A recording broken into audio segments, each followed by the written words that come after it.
छत्तीसगढ़ में निकाय चुनाव कब होंगे, ये एक बड़ा सवाल बन गया है। प्रदेश के 10 निकायों के कार्यकाल जनवरी में खत्म हो रहे हैं, लेकिन अब तक चुनावी प्रक्रिया ही शुरू नहीं हो पाई है। इसलिए सरकार को संशोधन विधेयक लाकर 6 महीने का एक्सटेंशन भी लेना पड़ा है। लेकिन इन सब के बावजूद निकाय चुनाव आखिर होंगे कब, ये अब तक तय नहीं है। इस मामले में सरकार कैसे ऊहापोह में है, ये पता चलता है बार बार आरक्षण के निर्धारण की प्रक्रिया तिथि बढ़ाने पर। अब पंचायत और नगरीय निकायों का आरक्षण जनवरी के पहले सप्ताह में होगा। ऐसे में चुनाव की तिथि और आगे बढ़ सकती है। हालांकि मुख्यमंत्री ने संकेत दिए हैं कि बोर्ड परीक्षा के पहले चुनाव होंगे और वो भी बैलेट पेपर से। ईवीएम मशीन की तैयारी में समय लग रहा था और इसलिए बैलेट पेपर से चुनाव कराने का निर्णय किया है। तो बैलेट पेपर से चुनाव होगा, इसकी तैयारी चुनाव आयोग कर रही है। पंचायत चुनाव तो लगातार बैलेट पेपर से ही होते रहे हैं। निकाय के चुनाव पिछली बार बैलेट पेपर से हुए थे और इस बार भी बैलेट पेपर से ही चुनाव होगा, क्योंकि बैलेट पेपर से ही चुनाव कराने का निर्णय हुआ है। इधर बैलेट से चुनाव कराए जाने के फैसले का तो कांग्रेस स्वागत कर रही है, लेकिन अब तक चुनाव की तिथि पर कोई स्थिति स्पष्ट नहीं होने को कांग्रेस मुद्दा भी बना रही है। बार बार तिथि को लेकर असमंजस की स्थिति विपक्ष को मुद्दा दे रही है। कांग्रेस ने इस विषय को लेकर के सवाल उठाया था कि ईवीएम पर चुनाव नहीं होने चाहिए। चलिए, बहुत बहुत धन्यवाद है सरकार को कि उनको सद्बुद्धि आई और बैलेट पेपर से चुनाव कराने का फैसला लिया है, जो आज अधिक पारदर्शी है और सबके लिए विश्वसनीय है। तो स्वागत है इसका। छत्तीसगढ़ सरकार की कोशिश है कि पंचायत और नगरीय निकायों के चुनाव एक साथ हों। इसके लिए नगरीय निकायों के कार्यकाल को आगे बढ़ाना होगा, वहीं पंचायत के चुनाव को थोड़ा पीछे करना होगा। इसलिए सरकार को खासी मशक्कत करनी पड़ रही है। लेकिन खास बात निकाय चुनाव की ये रहेगी कि इस बार मतपत्रों से चुनाव कराकर ईवीएम हैकिंग जैसे आरोपों की संभावना को सरकार ने खत्म कर दिया है। Bureau report, TV 24 news.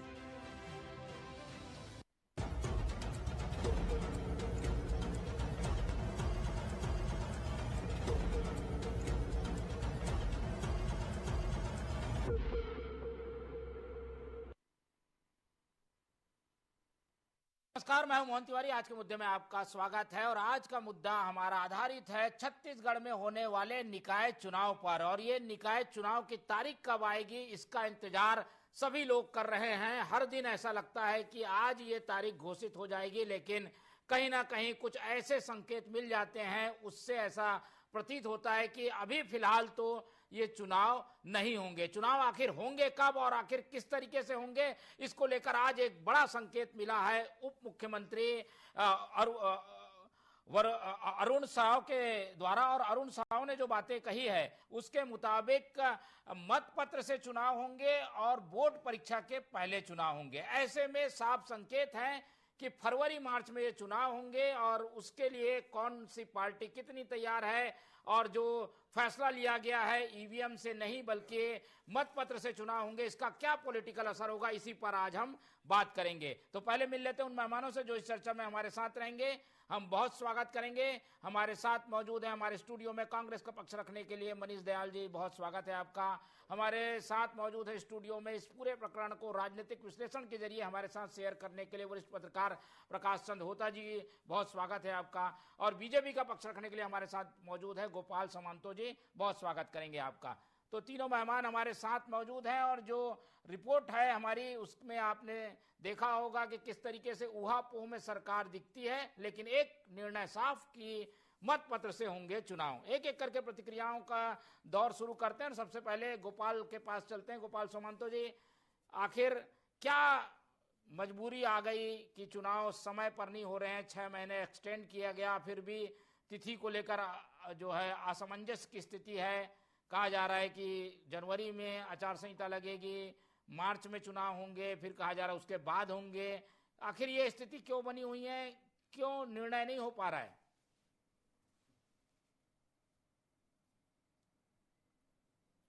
Gopal ji, आवाज मिल रही है जी? सभी को नमस्कार जी जी। आपके दर्शकों को नमस्कार। देखिए, चुनाव को लेकर कोई ऊहापोह की स्थिति बिल्कुल नहीं है। चुनाव में हर स्तर पर भारतीय जनता पार्टी की जो राज्य की सरकार है वो और अधिक पारदर्शिता लाने की कोशिश कर रही है। आज बैलेट पेपर को लेकर कांग्रेस के नेता धनेंद्र साहू जी कह रहे थे कि देर आए दुरुस्त आए। मैं इनसे पूछना चाहता हूं, 15 साल आदरणीय डॉक्टर रमन सिंह जी की सरकार रही, उस समय नगरीय निकाय चुनाव में कौन सी पद्धति अपनाई गई थी? क्या वो भूल गए हैं राजनीतिज्ञ होने के नाते कि उस समय भी बैलेट पेपर का ही इस्तेमाल हुआ? क्या वो भूल गए हैं इस बात को कि उस समय भी बैलेट पेपर से ही सारे नगरीय निकाय और पंचायत के त्रिस्तरीय पंचायत के चुनाव हुए? तो ऐसी दुर्भावनावश ऐसे भ्रम फैलाना ये ठीक बात नहीं है। राजनीति में राजनीति करनी है तो साफ और स्वच्छ वातावरण में करनी चाहिए, भ्रम फैलाकर राजनीति नहीं करनी चाहिए। दूसरी बात, डेट्स की बात होती है, चुनाव में डेट की बात हो रही है, जिसको तिथि की बात हो रही है। निश्चित रूप से सरकार या जो चुनाव करने की एजेंसी है, राज्य चुनाव आयोग है, वो अपने स्तर पर सारी चीजों को पुख्ता कर इन चुनावों में जाना चाहती है। जब कांग्रेस की सरकार रही थी तो इन्होंने अमूलचूल परिवर्तन किया था प्रक्रियाओं में। उन प्रक्रियाओं में इतनी परिवर्तन हो गई थी कि आज सोचिए कि महापौर का चुनाव तो डायरेक्ट था ही नहीं। आप अगर ऐसे देखें तो ये जो आज का सिस्टम है, इस सिस्टम में दो चुनाव एक साथ होने वाले। एक तो आपके पार्षद का चुनाव होने वाला है या आपके लोकल बॉडी का चुनाव होने वाला है, साथ में आपका नगरीय निकाय के महापौर का चुनाव होने वाला है। जबकि कांग्रेस के समय इन्होंने बैकडोर एंट्री के लिए इसको अप्रत्यक्ष चुनाव कर दिया था। तो चुनाव में प्रक्रियागत चीजों की बढ़ोतरी हुई है। अगर किसी चीज में बढ़ोतरी हो रही है तो निश्चित रूप से उस पर सोच समझकर कदम उठाना पड़ता है, और प्रक्रियागत अगर चीजें बढ़ती हैं तो निश्चित रूप से समय भी थोड़ा लगता है उसको ठीक रूप से संचालित करने में और ठीक रूप से उसको व्यवस्थित करने में। तो अगर इसलिए थोड़ा समय लग रहा है तो निश्चित रूप से जनमानस की भलाई के लिए लग रहा है, और अगर थोड़ा समय लग रहा है तो निश्चित रूप से और अधिक ट्रांसपेरेंसी इन चुनाव में लाने के लिए लग रहा है। ठीक है, लेकिन आपके कार्यकाल में यानी बीजेपी के कार्यकाल में जब रमन सिंह की सरकार थी तो समय पे हुए हैं चुनाव, उस समय भी डायरेक्ट चुनाव हुए लेकिन समय पर हुए हैं। इतना क्यों समय लग रहा है? बिल्कुल, आपका मैं धन्यवाद करता हूं कि आपने इस प्रश्न को पूछा। देखिए, इनकी सरकार 2000 में बनी थी। 2000 में अजीत जोगी की सरकार थी जब छत्तीसगढ़ पहली बार बना। उसके बाद उस समय कोई नगरीय निकाय चुनाव नहीं हुए। जो सिस्टम चल रहा था मध्य प्रदेश में, आदरणीय डॉक्टर रमन सिंह जी की सरकार में भी वही सिस्टम पर सही समय पर चुनाव होते रहे। लेकिन भूपेश बघेल की सरकार जब आई तो इन्होंने पूरे सिस्टम में बदलाव लाया। पूरा नगरीय निकाय और त्रिस्तरीय पंचायत चुनाव के सिस्टम को बदला, और उस बदलाव के कारण, ढांचागत बदलाव के कारण, मैं कहना चाहूंगा ढांचागत बदलाव के कारण थोड़ा समय लग रहा है। लेकिन अब जब ये उंगली उठाते हैं तो ये वो 5 साल भूल जाते हैं 1992 से 1997 तक, जब दिग्विजय सिंह की सरकार अविभाजित मध्य प्रदेश में थी और 5 साल तक प्रशासक बैठाकर इन्होंने नगरीय निकाय और पंचायत चलाए। क्या वो भूल गए हैं इस बात को? क्या वो उस कलंक को मिटा सकते हैं? 5 साल तक प्रशासक बैठाकर नगरीय निकाय पर राज करना। आज ये सारी बातें कर चलिए, मैं सवाल ले लूंगा, इसमें भी आएंगे बाद में, लेकिन मनीष दयाल जी की ओर चलते हैं। दयाल जी, देरी जरूर हो रही है लेकिन प्रक्रिया कुछ ऐसी बनाई जा रही है कि पूरी तरीके से पारदर्शी हो, कोई सवाल ना उठाए। ईवीएम का जो मसला उठाते थे वो मसला खत्म, अब पारदर्शिता ऐसी कि डायरेक्ट चुनाव हो रहा है। अब महापौर चुने जाएंगे सीधे, उससे भी कोई आरोप नहीं लगा सकता कि इसको खरीद लिया उसको खरीद लिया। सीधा चुनाव है, इसलिए कुछ महीने अगर आगे भी बढ़ रहा है तो इसमें गलत क्या है?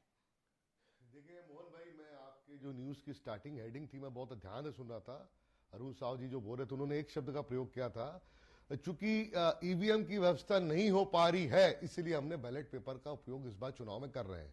उन्होंने नहीं कहा कि हम ईवीएम को खारिज कर रहे हैं और बैलेट पेपर ला रहे हैं। ईवीएम की व्यवस्था नहीं हो पा रही समुचित तरीके से, मतलब कहीं ना कहीं ये जो इन्होंने जो बैलेट पेपर में जो निर्णय लिया कहीं ना कहीं इनकी मजबूरी है। लेकिन जो भी है मजबूरी है, जैसी भी है, इसका मैं स्वागत करता हूं। बैलेट पेपर का हम शुरू से हम कह रहे हैं कि जब से मोदी जी सत्ता पे आए, जिस तरह की बैलेटों पे, जिस तरह से ईवीएम में गड़बड़ियों का मामला पूरे देश भर में आया है, हर चुनाव में आ रहा है, हर जगह से मुद्दा उठ रहा है, तो कहीं ना कहीं लोगों को, जनमानस को उस पर विश्वास नहीं था कि ईवीएम में वोटिंग होती है, वो किसको आता वोट है। कई जगह, रायपुर में भी कई जगह आपने देखा कि वोट किसी और को तो पर्ची किसी और की निकलती है। मैं नहीं कहता कि 100% ईवीएम खराब है, लेकिन कुछ परसेंट भी जो होता है वो काफी ज्यादा प्रभाव डालता है किसी चुनाव में। तो ये बैलेट पेपर का जो इन्होंने नगरीय निकायों में जो इन्होंने ओके किया है इस चुनाव होने का, मैं उसको स्वागत करता हूं। और निश्चित रूप से ये बात जो है भारतीय जनता पार्टी केंद्रीय नेतृत्व भी देखे कि किस तरह से बैलेट पेपर में चुनाव हो रहा है और निष्पक्ष चुनाव हो रहा है। आगे आगामी विधानसभा चुनाव, लोकसभा चुनाव में भी इस तरह का माहौल बनाए ताकि जनता को किसी बात का कोई शक और शुबा ना रहे। रही बात चुनाव लेट हो रहा है और वो पूरा भारतीय जनता पार्टी की जो भाई मोहंती जी है, वो शायद उनको वो पूरा भूपेश बघेल की सरकार पर डाल रहे हैं। तो उन्हें बताऊं कि उसमें कोई ढांचे परिवर्तन नहीं हुआ था, सिर्फ महापौर का चुनाव जो था वो डायरेक्ट ना करा के पार्षदों के बीच जो पहले की जो आज से जो 20 साल 25-30 साल पुरानी जो प्रणाली हुआ करती थी कि पार्षद चुनाते थे, वही पार्षद जो है महापौर चुनते थे। तो उसमें कोई चेंजेस नहीं हुआ है। कहीं ना कहीं भारतीय जनता पार्टी का शासन प्रशासन उनकी कार्य प्रणाली इतनी कमजोर है कि समय पे चुनाव नहीं करा पा रहे हैं। अननेसेसरी वो 1 से 2 महीना जो अपने शासकों को बैठा के बहुत सारे के जो काम है उसे कराने के मूड में मुझे नजर आ रहे हैं। ठीक है, अभी तो कोई शिकायत नहीं रहेगी ना, अब जो प्रक्रिया है अब 1-2 महीने बाद ही होगा, मान लो चुनाव, उसके लिए सब तैयार तो है ना कांग्रेस, कोई शिकायत तो नहीं है इस कांग्रेस? नहीं, बिल्कुल मोहन जी, हम तो ये भी कहते हैं, हमारी पार्टी के वरिष्ठ नेता ये भी कहते हैं कि ईवीएम से जहां जहां हमारी सरकार जीती है वहां पे भी हम कहते हैं कि वहां पे बैलेट से होना था। हम नहीं कहते कि हमको इतने वोट मिले तो उसको सही है, कहीं ना कहीं शक सुबह है। बिल्कुल निश्चित रूप से बिल्कुल तैयार है बैलेट पेपर चुनाव के लिए। काफी लोगों में उत्साह भी है, जनता भी चाह रही बैलेट पेपर चुनाव हो, बशर्ते सही समय पे और निष्पक्ष सा चुनाव हो। ऐसा ना हो कि वहां पे भी इनके सरकारी अधिकारी कुछ गड़बड़ घोटाला। खैर वैसे कांग्रेस की टीम पूरी लगे रहेगी जांच के लिए, कहीं ऐसा ना हो। हम समय समय पे जनता को और मीडिया को रूबरू भी कराएंगे कहीं कुछ गड़बड़ी पाई जाएगी तो। ठीक है, चलिए ईवीएम का मसला और तारीख को लेकर चलो दोनों पक्ष में कुछ ना कुछ सहमति बन रही है, लेकिन ये इम्पैक्ट क्या डालने वाला है ये फैसला राजनीति पर समझ लेते हैं प्रकाश चंद होता जी से। होता जी, ये आप कैसे देख रहे हैं छत्तीसगढ़ की राजनीति में क्या इम्पैक्ट होगा? चुनाव लेट होने का क्या इम्पैक्ट होगा? ईवीएम से ना होने का क्या इम्पैक्ट होगा? क्या देखते हैं आप आगे राजनीति में क्या असर होने वाला है इन फैसलों का? देखिए, अगर चुनाव की बात करें तो 2 पहलू है उसके। पहली बात है सरकार चुनाव करने के लिए तैयार है क्या। अगर सरकार हाँ कहती है तब इलेक्शन कमीशन जो राज्य चुनाव निर्वाचन आयोग है वो आगे बढ़ता है। तो क्या राज्य ने तैयार होने की बात कह दी है? वो कह दिया हम तैयार हैं। और दूसरी तरफ से सारी बातें जो आ रही है सरकार की तरफ से या मीडिया के जरिए कयास से आ रहे हैं। चुनाव आयोग इस पूरे मुद्दे पर कब चुनाव होंगे क्यों चुप है? अगर वो इस बात को लेकर कहना चाहिए भाई वोटर लिस्ट तैयार हो गया, आगे की प्रक्रिया हम शुरू करेंगे, क्या यहां पे पंचायत और नगर निकाय दोनों को एक साथ कराना है, अलग अलग कराना है? क्योंकि अगर एक साथ कराएंगे तो 4 वोट 5 वोट 6 वोट कितने सारे एक साथ का अलग अलग रहेगा, तो क्या स्थिति रहेगी? उन सबको लेकर उनको भी कहीं सामने आना चाहिए। लेकिन यह दुर्भाग्य है कि निर्वाचन आयोग बात नहीं करती, बाकी सभी लोग इसको बात कर रहे हैं। एक और बात है, चुनाव को लेकर जो सरकार कह रही है डिले करती, जैसे आरक्षण 27 को पहले निर्धारित हुआ कि जितने महापौर होंगे और अध्यक्ष होंगे उनका आरक्षण 27 तारीख को निर्धारित होगा। फिर कहा गया नहीं 7 तारीख को करेंगे। इससे सरकार के छवि पर असर होता है। सरकार जो निर्णय ले उस पर अडिग रहना चाहिए, ना कि तिथियां बदले। तिथियां बदलने से यह इंप्रेशन जाता है कि सरकार के अधिकारी जो है वो तैयार नहीं है। तो इस बात को ऐसे बार बार इस बात को, अगर 27 तारीख तक तैयारी नहीं थी तो उसको सामने लाने की जरूरत भी नहीं थी। इस बात को टाल दिया जा सकता था, बाद में भी किया जा सकता था कि हम अभी तैयार नहीं है 27। कोई तो पूछा नहीं कब करेगा आरक्षण। कल हमने कुछ बात कर रहे थे कुछ लोगों से, तो बात यह आई कि पथलगांव से जो लगातार विधायक रहे वो भी कल बोल रहे थे कि फोन पे बात हो रही थी तो वो भी बता रहे थे कि आरक्षण होने वाला है, उसीलिए हम आ रहे हैं यहाँ पे। लेकिन हुआ क्या? आरक्षण की बात टल गई। जो लोग रायपुर आएंगे उनका क्या होगा? तो कहीं ना कहीं इस बात को समझना पड़ेगा। और सबसे बड़ी बात, पहले क्या था 1993 में, जब 92-93 की बात है, जब पंचायती राज अधिनियम लागू हुआ तो देश में शायद सबसे पहले और अच्छे से अगर किसी प्रदेश उसको लागू किया वो था मध्य प्रदेश, अविभाजित मध्य प्रदेश, जिसका हिस्सा हम भी थे। आज उसको लेकर हम कितने आगे बढ़े हैं? अगर नहीं बढ़े तो क्या और उस पर उदारीकरण करके या क्या बड़े दिल रख के हम पैसा और बाकी कानून को भी ला सकते हैं क्या? बहुत सारे बातें हैं। लेकिन सबसे बड़ी बात है चुनाव को माहौल, आज आचार संहिता लगेगा, कर लगेगा, यही कहते हुए सारे काम को रोक दिया जाता है या काम रुक जाते हैं। तो उसी लिए ये सरकार को इस बात को ध्यान में रखना चाहिए और ये डिक्लेयर भी चुनाव आयोग को करना चाहिए कि लगभग कब वो चुनाव करवा सकते हैं। जी ठीक है, और संकेतों से तो साफ है कि बोर्ड परीक्षा के पहले यानी कि मार्च में चुनाव होंगे या उसके पहले भी चुनाव हो सकते हैं।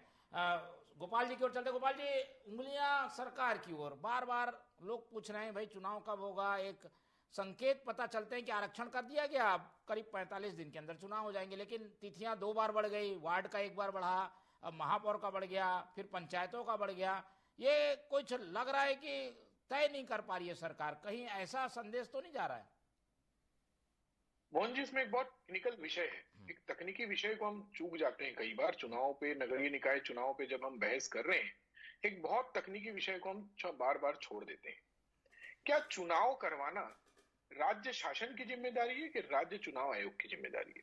पहली बात, क्या सरकार के ऊपर बार बार आरोप लगाना कि सरकार चुनाव लेट करा रही है, कहीं ये नहीं दर्शाती है कि सरकार अगर चुनाव कराएगी तो निष्पक्ष चुनाव कैसे होंगे? चुनाव कराना नहीं, सरकार एक ढांचा तैयार करके बताती है हम तैयार हैं, उसके बाद चुनाव आयोग तय करेगा कि उसे तिथि कब देनी है।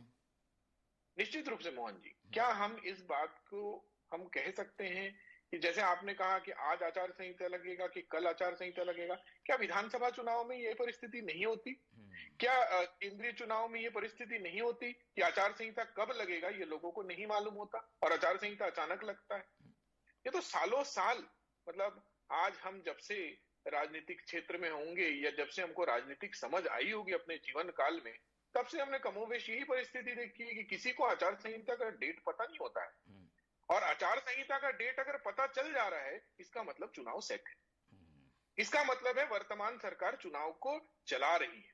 हो सकता है कांग्रेस ने अपने 5 साल के कार्यकाल में चुनाव आयोग को भी अपने अंगूठे के नीचे दबा के चुनाव करवाए होंगे, तो उन्हें ये मंशा रहती है कि आचार संहिता पता होनी चाहिए कि कब लगने वाली है। ठीक है, तो यहाँ तो आदरणीय विष्णुदेव साई जी की सरकार में निष्पक्ष चुनाव का दावा करते हैं, निष्पक्ष चुनाव होने के हम पूरी की पूरी गारंटी देते हैं। तो ऐसे कंडीशन में भाजपा के नेता तो नहीं बता सकते कि आचार संहिता कब लगेगी। नहीं, एक जो तिथि तय होनी चाहिए वो तो अभी तो आचार संहिता है नहीं, अभी तो सरकार के अंडर में सारी प्रोसेस है। तिथि आगे बढ़ना भी और बार बार नोटिफिकेशन जारी करना भी, ये तो सब सरकार के अंडर हो रहा है, इसलिए सरकार पे बात उठ रही है। 2 चीजें हैं, नगरीय निकाय मंत्रालय चुनाव नहीं कराती है, ठीक है, चुनाव कराती है राज्य चुनाव आयोग। अगर मुझे कोई बता दे कि नगरीय निकाय विभाग चुनाव कराती है और मंत्री उसका रिप्लाई देगा कि चुनाव आचार संहिता कब लगेगा, तो इसकी निष्पक्षता की गारंटी क्या रही? जल्दी होता जी बोलिए। देखिए, विधानसभा और लोकसभा की जो 5 साल की कार्यकाल है वो पता रहता है कब समाप्त होने वाली है, उससे पहले चुनाव करना बाध्यता है। अगर उसके तिथि के बाद अगर करते हैं तो वो मामला संविधान के उल्लंघन होता है। सुप्रीम कोर्ट ने कहा है समय पे जो राज्य चुनाव नहीं करेंगे उनको, जो मैं नगरीय निकाय और पंचायत चुनाव की बात आती थी तो सुप्रीम कोर्ट ने कहा था जो समय पे चुनाव नहीं करते उनको अनुदान क्यों दी जाती है केंद्र से? तो सवाल उठता है समय पे चुनाव कराना बाध्यता है। और इस बार तो संशोधन इसीलिए लाया गया है कि ये बाध्यता खत्म हो जाए, 6 महीने का एक्सटेंशन मिला हुआ है। मनीष जी, ये जो बातें आ रही हैं इसमें कांग्रेस ने चैलेंज भी किया है, जो संशोधन विधेयक लाया गया, 6 महीने का समय है अभी सरकार के पास, 6 तारीख को जरूर कार्यकाल सबका निकायों का 10 निकायों का खत्म हो रहा है, लेकिन 6 महीने अभी चुनाव को रोका जा सकता है। देखिए, बात वही आ रही है मोहन भाई घूम फिर के कि लोग जो चुनाव हो रहा है उसको वो चुनाव राज्य निर्वाचन आयोग पर डाल रहे हैं। अभी होता जी ने इससे पहले बहुत अच्छे से समझाया था कि राज्य सरकार का काम होता है कि वो राज्य चुनाव आयोग को वो पूरा तैयारी करके दे कि इस तारीख को चुनाव होना है, ये पूरी तमाम बातें हो चुकी है, और फिर राज्य चुनाव आयोग उसको अपने हाथ में लेता है, वो डेट तय करता है कि किस तारीख को कहां चुनाव होना है। राज्य सरकारी तय, अभी राज्य सरकार ने तय किया ना कि बैलेट पेपर से करेंगे, ईवीएम से करेंगे, किसने तय किया? तब तो ये बड़ी बड़ी बात कर रहे थे हमारे भाजपा के प्रवक्ता जी, देखिए हम निष्पक्षता लाने के लिए कर रहे हैं, तब क्यों नहीं बोला कि हमारा काम नहीं है ईवीएम और बैलेट की बात करना? तो ये पहले इस बारे में जानकारी ले कि जब साल जो कंप्लीट कार्यकाल होता है उसके बाद का जो भी महापौर से लेकर जो भी पार्षद होता है कार्यकारी के रूप में रहता है, और उसमें कहीं ना कहीं प्रशासन जो है उस पर हावी हो जाता है, और प्रशासन क्या करता है। और रही बात 6 महीने की, ये तो नियम है कि 6 महीने का बढ़ा सकते हैं, लेकिन इसका नहीं कि आप 6 महीने बढ़ाए, 6 महीने आप प्रशासन को दे दे, जो लोग लोकहित कार्य है वो पूरे रुक जाते हैं, टेंडर्स बंद हो जाते हैं, सड़कों की सफाइयां, तमाम बातें जो है वो इसलिए रोक दी जाती है कि अभी कोई यहाँ पे पार्षद नहीं है, कोई यहाँ का जोन अध्यक्ष नहीं है, तमाम बातें जो है अधिकारीगण जो है डाल देते हैं कि अभी आचार संहिता चल रही है।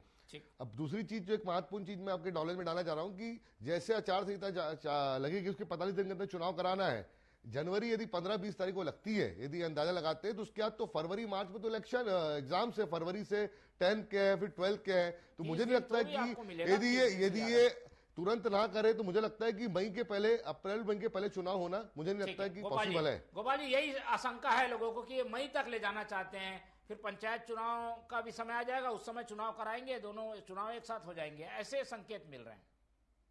अभी आदरणीय मनीष जी बोल रहे थे कि राज्य शासन बना के देगी और राज्य चुनाव आयोग उसको चुनाव कराएगी। क्या राज्य चुनाव आयोग ने कहीं भी लिखा है, कहीं भी बोला है, कहीं भी किसी वार्ता में आया है कि राज्य शासन ने उनको पर्याप्त एटमॉस्फेयर पर चुनाव के लिए बना के नहीं दिया?